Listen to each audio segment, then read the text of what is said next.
When I arrived in Iceland, I requested political asylum at the airport.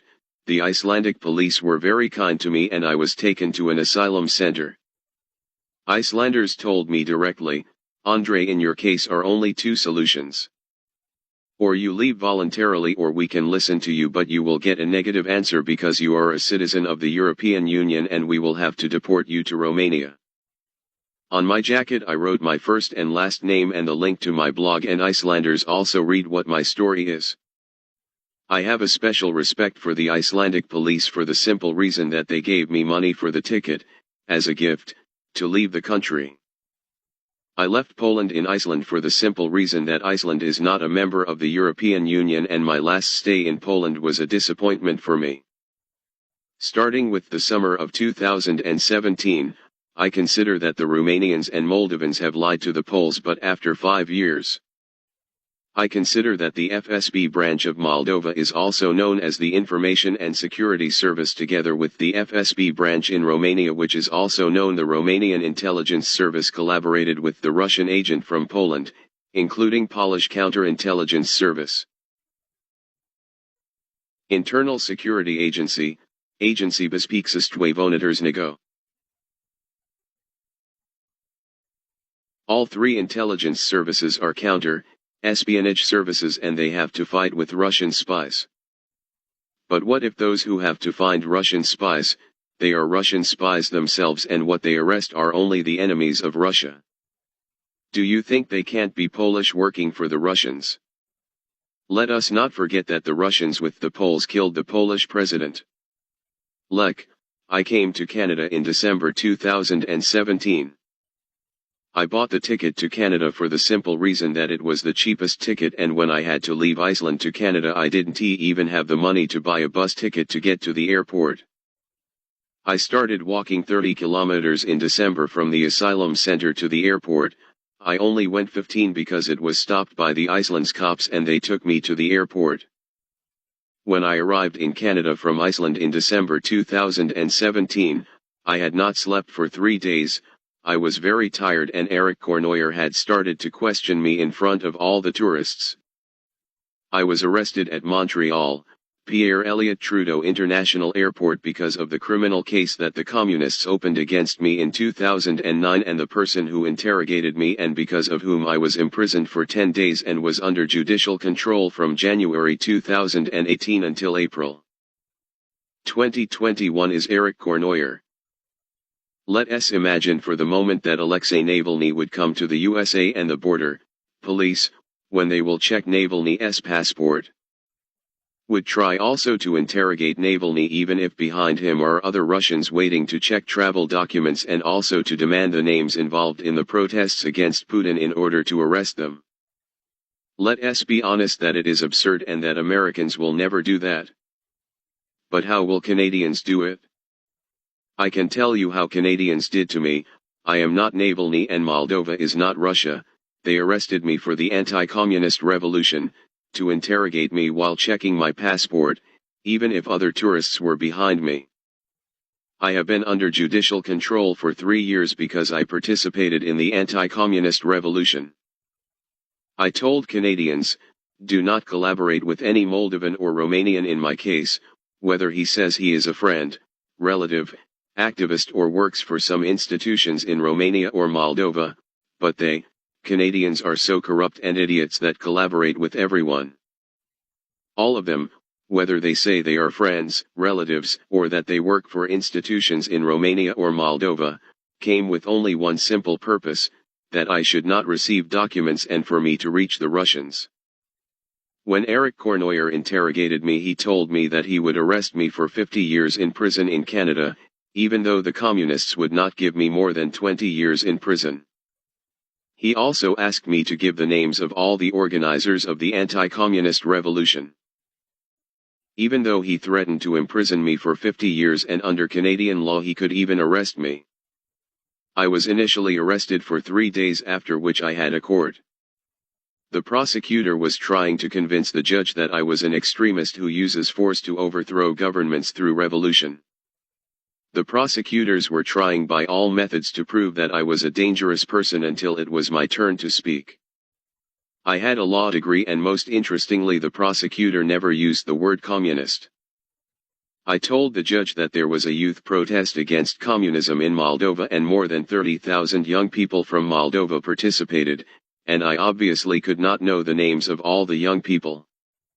After which the Canadian judge got nervous and glared at the prosecutor that she started shaking.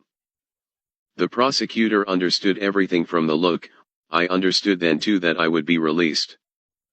The prosecutor came up with the initiative to interrogate me one more time, and I spent another 7 days in jail in Canada.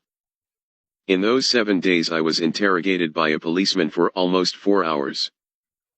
I told this policeman that I am not going to stay in Canada locked up for 50 years in prison. Either you release me from prison or you deport me to Moldova, and there I will be imprisoned because I participated in the anti-communist revolution. A third option does not exist. At the second court I had a lawyer, but the lawyer told me that there was no chance that I would be released, but I was sure that I would be released because the prosecutor understood last time that he had to release me. In most countries that consider themselves democratic, nobody arrests you for being anti-communist. But if they want to arrest you, they make a criminal file for cases such as economic crimes, tax evasion, bank fraud, for abuse of office, but in countries of the former Soviet space, they proceed more harshly, and here they make criminal files for rape. They put drugs in your pocket and film you taking out the package they put there. In Europe as well as in the USA, such cases are processed more sophisticatedly than in Canada. I guess this cop didn't even know what communism is, but once you know, you can fix it. But I was under judicial control for 3 years. What does it mean to be under judicial control? Like every month, you have to report to the police station for your signature. When you change your address or phone number, you also have to notify the police. You can't go to another region without police permission. If you break any rules, you're immediately locked up. If you commit any crime, you're immediately arrested. The Canadian activists were contacted by the Romanian activists, and depending on the situation, the Romanian/Moldovan activists told them that I am an extremist, that I am anti-gay, that I work for the Vatican, that I am racist, that I am gay, that I work in security services. That they came help me. The Romanian intelligence services also contacted their Canadian colleagues. I previously said that most of the activists in Romania or Moldova are recruited by intelligence services, and to help the Romanian/Moldovan activists according to the situation, they told them that I am an extremist who uses force to overthrow governments, that I am Russian spy, Turkish spy, Polish spy, in some situations said I am American spy or I work for the Canadian police. Let us talk about activists from Romania. Most organizations in Romania are funded by the Soros philanthropist. Soros was born in Hungary, and Transylvania was once Hungary and now it is part of Romania. Soros organizations in Romania criticize the most vehement acts of corruption committed by the Socialist Party in Romania. It is enough that Soros is an ethnic Hungarian for socialists in Romania, former communists, to blame him. He wants Transylvania to become part of Hungary. There are a lot of Romanian activists who came to Canada to FCK me. I look at some and understand that they don't even know why they came, or that it was lied to by the people who called them. I cannot know all the Soros activists, but I think that some of them have good intentions and simply do not know the realities of Moldova or Romania. I am not a member of any organization and I have not called anyone in Canada. No one has the right to record me or film. Nobody is allowed to speak or to sign on. My name. From January 2018 to September 2019 I received welfare, social assistance. People who do not work receive social assistance. People who receive social assistance cannot do economic activities. Any economic activity is prohibited, it is illegal. Did Canadians know about this? Of course they knew. Because I came to Canada with $40 and because they also give me social assistance. If anyone says he has the permission to register me, call a Canadian cop or a Canadian prosecutor and put me in front of this guy, and ask me. Andrei, you know this guy? He is allowed to register you? Because a person will have to be arrested. I have no right to work and the person registering me will have to be arrested. There are two official languages in Canada, English and French. In Quebec, French is spoken and if you want to find a job you must speak French. I started studying French at the écrivain. And when I signed up for the center I didn't even have the money to pay the tuition fee, $55, and in brown paper also writes the amount I had when I arrived in Canada, $40. It is enough to look at me and see that I look like a homeless and Canadian activists were paid by Romanian/Moldovan activists to register me as if it were a game. The management of the Centre écrivain said that your activity is illegal.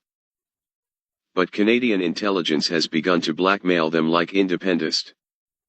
Romanians and Moldovans who provide services for Russians who came to Canada to FCK me they FE'd Canadian activists and the Canadian intelligence service like children.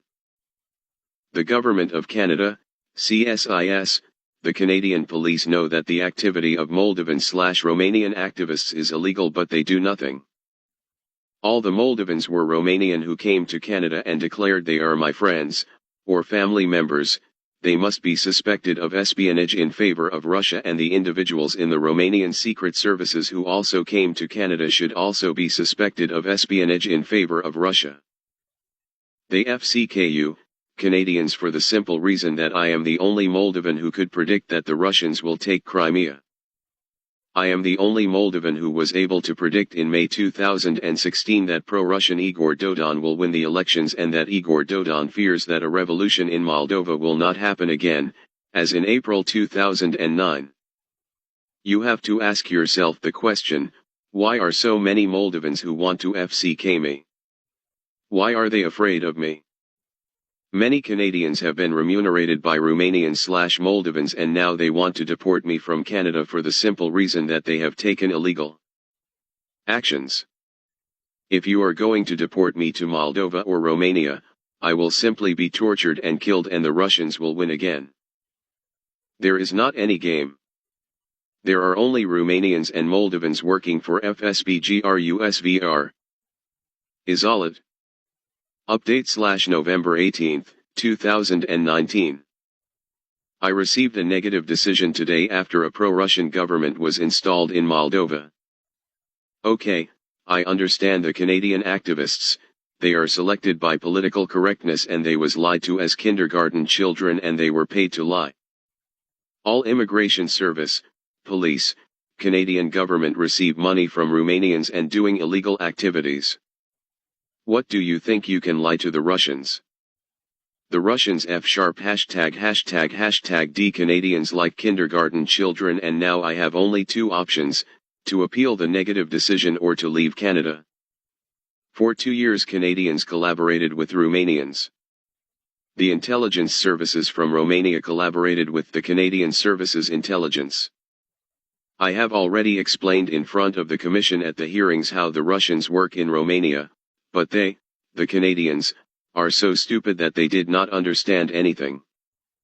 I'll try to explain it again. And how the Russians did in my case.